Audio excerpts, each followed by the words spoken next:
আমাদের বেশিরভাগ মানুষের রমজান মাস মানে হলো 4টা কাজ। কয়টা কাজ? রোজা রাখা, তারাবি পড়া, ইফতার খাওয়া, সাহরি খাওয়া, বাস শেষ। ঠিক না ঠিক? আমরা অনেক কষ্ট করে আমল করি, ইবাদত করি। অনেক সময় আমাদের কিছু ত্রুটির কারণে, আমাদের কিছু বিচ্ছুতির কারণে, কিছু ভুলের কারণে আমাদের কষ্ট করা আমলগুলো বরবাদ হয়ে যায়, নষ্ট হয়ে যায়, সেগুলো আল্লাহর কাছে কবুল হয় না। আমরা অনেকেই আছি যে আমাদের অনেক আমল ইবাদত বন্দেগী করি, যার একটাও আল্লাহর কাছে কবুল হয় না। আজ আমরা এরকম 13 শ্রেণীর হতভাগা মানুষের কথা জানবো, যে মানুষগুলোর কোনো কোনো বদামলের কারণে, কোনো কোনো ত্রুটির কারণে তার কোনো আমলই কবুল হয় না। আবার অনেকের সুনির্দিষ্ট কোনো ত্রুটির কারণে ওই ত্রুটি সংশ্লিষ্ট আমলটা ওইটা আল্লাহর কাছে কবুল হয় না। কারা সেই হতভাগা যাদের সে আমল ইবাদত কষ্ট করে করা নেকামল সেটা আল্লাহ তাআলার কাছে গ্রহণযোগ্য হয় না? এর মধ্যে সর্বপ্রথম যে শ্রেণীর মানুষের কথা আমরা বলবো তারা হলো কুফুর এবং শিরকে যারা লিপ্ত। কিসে লিপ্ত? কুফুর এবং শিরকে লিপ্ত। আপনি নিজেকে মুসলমান দাবি করছেন, নামে মুসলমান, অথচ আপনার মধ্যে শিরক আছে, কুফুর আছে।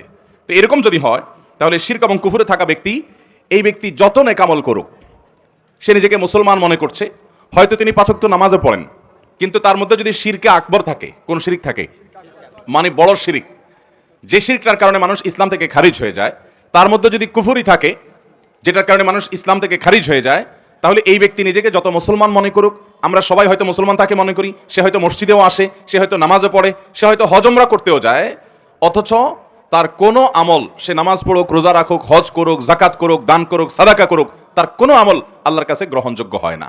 নাম্বার 2, যারা তাকদীরকে অস্বীকার করে। অনেক মানুষ আছে আমাদের সমাজে, দেখবেন আপনি যখন তাকদীরের কথা বলবেন, আপনি যখন ভাগ্যের কথা বলবেন, আপনি যখন আল্লাহর কাজা এবং ফয়সালার কথা বলবেন, যে আল্লাহর হুকুম, আল্লাহর ফয়সালা হয়েছে তাই এমনটি হয়েছে, বা আল্লাহর যা ফয়সালা হবে তাই হবে, এরকম কথা যখন বলেন, অনেক মানুষ আছে দেখবেন এমন মন্তব্য করেন যেন তিনি এই তাকদীর এর কাজা ফয়সালা এগুলোকে মানে না। আরে রাখ তোর তাকদীর, আমারটা আমি দেখব, আমার ভাগ্য আমাকে নির্ধারণ করতে হবে। নিজের ভাগ্য নিজে নির্ধারণ করার ক্ষমতা পৃথিবীতে কারোর আছে? যদি থাকতো তাহলে পৃথিবীতে কোনো মানুষের কোনো বিপদ হতো?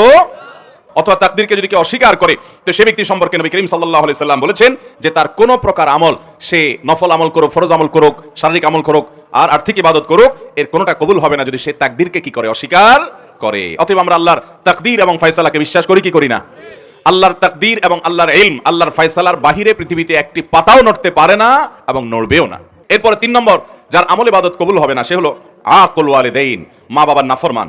এ সম্পর্কে নবী করিম সাল্লাল্লাহু আলাইহি সাল্লামের একটি হাদিস বর্ণিত হয়েছে, যে নবী করিম সাল্লাল্লাহু আলাইহি সাল্লাম কয়েক ব্যক্তি সম্পর্কে বলেছেন যে এই কয়েক শ্রেণীর মানুষ, এদের সালাত কবুল হবে না, এদের নামাজ কবুল হবে না, এদের ইবাদত বন্দেগী কবুল হবে না। এর মধ্যে এক ব্যক্তি হলো মা বাবার নাফরমান। আমাদের সমাজে আজকাল অনেক নামাজি ছেলেও পাওয়া যায়, কিন্তু বাবা মাকে সালাম দেয় না। আছে না নাই? বাবা মাকে সালাম দিতে যদি লজ্জা হয়, তাহলে এই লজ্জা কুফুরি রঙ্গ। এই লজ্জা কিসের রঙ্গ ভাই? সব লজ্জা কিন্তু ঈমানের রঙ্গ না। যেই লজ্জা আপনাকে হারাম থেকে বাঁচায়, ওইটা হলো ঈমানের রঙ্গ। আর যেই লজ্জার কারণে আপনি ভালো কাজ করতে পারেন না, নেকামল করতে পারেন না, জড়তা তৈরি হয়, বুঝবেন এটা শয়তান তৈরি করছে, এটা ঈমানের রঙ্গ না, এটা কুফুরি রঙ্গ। ওই লজ্জাকে জয় করতে হবে, সে লজ্জাকে কি করতে হবে? অতএব বাবা মাকে সালাম দেবো তো ইনশাআল্লাহ, ভাই বোনকে সালাম দেবো তো ইনশাআল্লাহ। অনেক ভাই আছেন আমাদের, তিনি খুব ইনোসেন্ট মানুষ, খুব ভদ্র মানুষ, খুবই সভ্য মানুষ, আখলাকি মানুষ, সবার কাছে ভালো, কিন্তু মা বাবার কাছে আসলে সবচেয়ে বেয়াদব। আছে না নাই? ভাইরা আমার, আমাদের তরুণ প্রজন্মের এরকম দুরবস্থা চলছে আজকাল, যে তরুণদেরকে যদি জিজ্ঞাসা করা হয় আল্লাহর জমিনে চোখ বন্ধ করে কিছু হোক বা না হোক, চুন থেকে নুন খসলেই যাকে ঝাড়ি দেওয়া যায় তার নাম কি? মা। সন্দেহ আছে কোনো? আমাদের যুবকদের কাছে এটা এখন ডালভাত হয়ে গেছে না, যে অন্য কোথাও ঝাড়ি না চললেও যাকে ঝাড়ি দেয় তিনি কে? মা।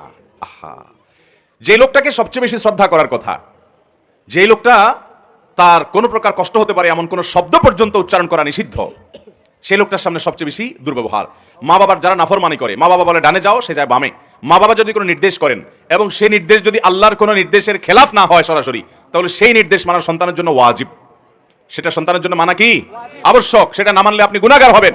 অনেক ভাই আছেন অন্য সব দিক থেকে ভালো, কিন্তু মা বাবার কথা মানেন না, মা বাবার নাফরমানি করেন, মা বাবার বেয়াদবি করেন। আব্দুল্লাহ ইবনে আব্বাস রাদিয়াল্লাহু তাআলা বলেছেন, তুমি তোমার বাবার সামনে জামা ঝাড়া দিয়েছো, এরকম করে জামা ঝাড়া দিয়েছো, ঝাড়া দিয়ে শুধু ধুলা পরিষ্কার করছো, তুমি বেয়াদবের খাতায় নাম লেখাইছো, কারণ তোমার এটা বাবা মার নাফরমানি, হুকুকুল ওয়ালিদাইনের অন্তর্ভুক্ত।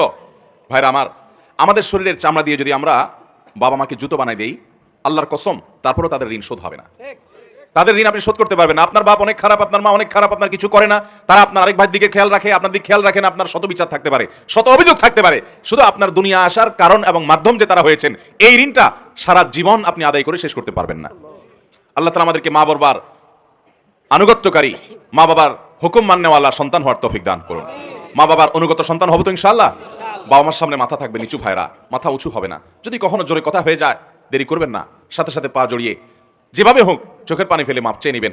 আপনার সন্তানদের সামনে, আপনার স্ত্রীর সামনে যদি জোরে কথা বলেন তো আপনার স্ত্রী সন্তানের সামনে আবার মাপ চাবেন, ঠিক আছে তো ইনশাআল্লাহ? তাদের সামনেই আবার মাপ চাবেন।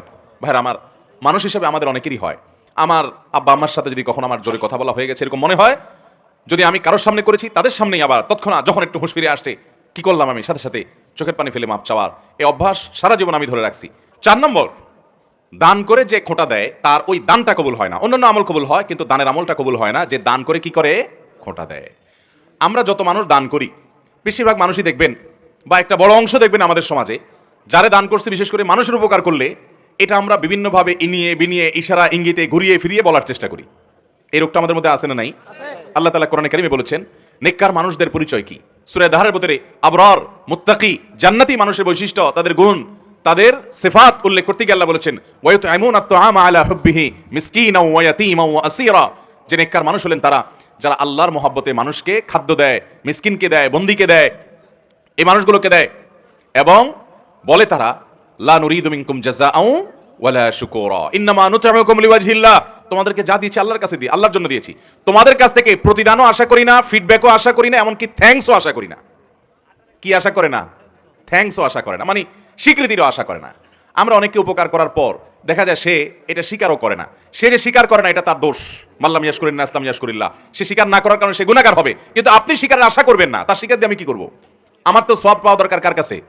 আল্লাহর কাছে। যদি সওয়াব পাওয়ার দরকার হয় আমি কারোর কাছ থেকে কোনো আশা করব? সে আমাকে চিনেও না এমন একটা ভাব ধরে, কোনো অসুবিধা নেই। তার চেনাচিনিতে কি আসবে যাবে? আমার রব যদি জানেন আমি দিয়েছি এবং তিনি যদি এটা সংরক্ষণ করেন যথেষ্ট, আর কিছু দরকার আছে? এটা হলো দান। এই দানের সওয়াব পাওয়া যাবে। আর দান করে যার দান করছেন তারে আপনি বিভিন্নভাবে খোঁটা দিলেন, খোঁচাখুচি করে দিলেন না, মানুষ সামনে বলে বেড়ালেন, অথবা সে যেন স্বীকৃতি দেয় এটার আশায় বসে থাকলেন, তাহলে আপনার এই আমলের সওয়াব আল্লাহর কাছে পাবেন না। এই দান আল্লাহর কাছে কবুল হবে। আমার দেশে অনেক মানুষ আছে মসজিদ মাদ্রাসায় দান করে, কিন্তু উনি আশা করে ওনার নামটা মাইকে হুজুর জোর করে বলে দেখ, আছে না নাই?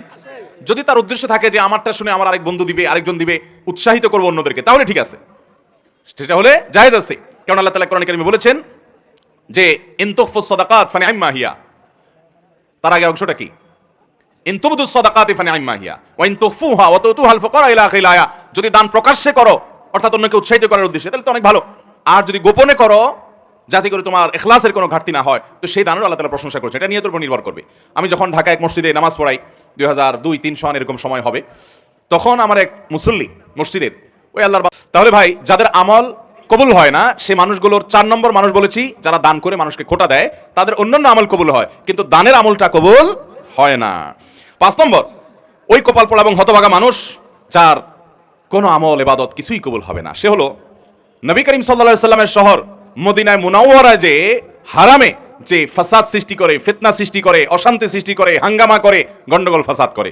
নবী করিম সাল্লাল্লাহু আলাইহি সাল্লামের হাদিস বর্ণিত হয়েছে বিষয়ে সহিহ বুখারীতে, তিনি বলেছেন এই মদিনা মান আহদাসা ফিহি হাদাসান, এখানে যে ব্যক্তি কোনো দুর্ঘটনা ঘটাবে, আও আওয়া মুহদিসান, অথবা এই মদিনায় কোনো দুর্ঘটনাকারীকে যে ব্যক্তি আশ্রয় দান করবে, ফাআলাইহি লানাতুল্লাহ ওয়াল মালাইকাতি ওয়ান নাসি আজমাইন, ওই ব্যক্তির উপর আল্লাহর লানত, ফেরেশতাদের লানত, সমস্ত মানুষের লানত বর্ষিত হয়। এবং লা ইকবালু মিনহু ইয়াউমাল কিয়ামাতি সালাতুন ওয়া সারফুন ওয়ালা আদলুন, কিয়ামতের দিন তার কোনো আমল আল্লাহর কাছে কবুল হবে। তাহলে 5 নম্বর আমরা পেয়ে গেলাম, যে ব্যক্তি মদিনায় মসজিদে নববীতে বা মসজিদে নববী শুধু নয় হারামের যে এরিয়া মদিনাতে, এই এরিয়ার মধ্যে যে ব্যক্তি অশান্তি সৃষ্টি করে, ফাসাদ সৃষ্টি করে, এই ব্যক্তির আমল ইবাদত কিছু কবুল হয় না। নাম্বার 6, 2 ভাই আপন তারা যদি নিজেরা ঝগড়া লিপ্ত হয়, গন্ডগোল ফাসাদ মারামারিতে কাটাকাটিতে লিপ্ত হয়, তো এই 2 জনের ইবাদত কবুল হয় না। নবী করিম সাল্লাল্লাহু আলাইহি সাল্লাম বলেছেন সালাসাতুন লা তুরফাউ সালাতুহুম ফাওকা রুউসিহিম, 3 ব্যক্তি আছে যাদের নামাজ তাদের মাথার উপরে ওঠে না, অর্থাৎ আল্লাহর কাছে পৌঁছে না, কবুল হয় না। কারা সেই ব্যক্তিগুলো? হলো ওই ব্যক্তি, 3 ব্যক্তির কথা নবী সাল্লাল্লাহু আলাইহি সাল্লাম বলেছেন, এর ভিতরে এক ব্যক্তি হলো ওই ব্যক্তি ইখওয়ানে মুতাসারিমান, 2 ভাই যারা নিজেরা গন্ডগোল মারামারিতে লিপ্ত, আপন ভাই মারামারিতে লিপ্ত, অথচ আবার আমল ইবাদতও করে, নামাজ কালামও পড়ে, এরকম আছে না নাই? আছে না নাই বলেন? তো এরকম আমল ইবাদত করে কি লাভ হবে? 7 নম্বর, ওই একই হাদিস যেটি ইবনে মাজাহ বর্ণিত হয়েছে যে 3 ব্যক্তির নামাজ তাদের মাথার উপর ওঠে না, তাদের মধ্যে আরেক ব্যক্তির কথা 7 নম্বরে বর্ণিত হয়েছে, সে হলো সেই ইমাম যে ইমাম মানুষের ইমামতি করে অথচ মানুষ তার উপরে যুক্তিসঙ্গত কারণে অসন্তুষ্ট। এরকম অনেক ইমাম আছে না নাই? এখানে বড় ইমামতের ইমামও হতে পারে, ছোট ইমামতের ইমামও হতে পারে। বড় ইমামতের ইমাম মানে রাষ্ট্র শাসক শাসন করে, কোন অঞ্চলের শাসন করে, যে কোনো পর্যায়ের শাসক। আর ছোট ইমামতের ইমাম মানে হলো ওয়াক্তিয়া নামাজের ইমামতের ইমাম। যে কোনো ইমাম হোক না কেন, তিনি নেতৃত্ব দিচ্ছেন, তিনি মানুষের নেতা হয়েছেন, তিনি ইমামতি করছেন, অথচ যারা তার পিছনে অনুসরণ করছেন তারা যুক্তিসঙ্গত কারণে তার উপর অসন্তুষ্ট। অযৌক্তিক কারণে তো বাংলাদেশের সবাই মানুষ উপরেই কম বেশি মুসল্লিরা অসন্তুষ্ট আছে না নাই? হুজুরদের উপরে শতভাগ সন্তুষ্ট এরকম মুসল্লি, এরকম মসজিদ পাওয়া যাবে না। তাছাড়া হুজুররাও মানুষ শতভাগ সন্তুষ্ট হওয়া সম্ভব না। কিন্তু যৌক্তিক কারণে বেশিরভাগ মুসল্লি বা সব মুসল্লিরাই অসন্তুষ্ট, কিন্তু হুজুরের খুঁটির জোর বেশি, গায়ের জোর বেশি, এই জন্য হুজুরের সরানো যায় না। এরকম কিছু হুজুর আছে না নাই? অথচ ওই হুজুর অনেক নাজায়েজ কাজে লিপ্ত, মানুষ ভয় বলতেও পারে না, কারণ হুজুর বড় বড় পাওয়ার আলাদের সাথে হাত রাখে। আছে না নাই? তো এইরকম হুজুর, তাদেরও এই সালাত তাদের মাথার উপরে উঠবে না।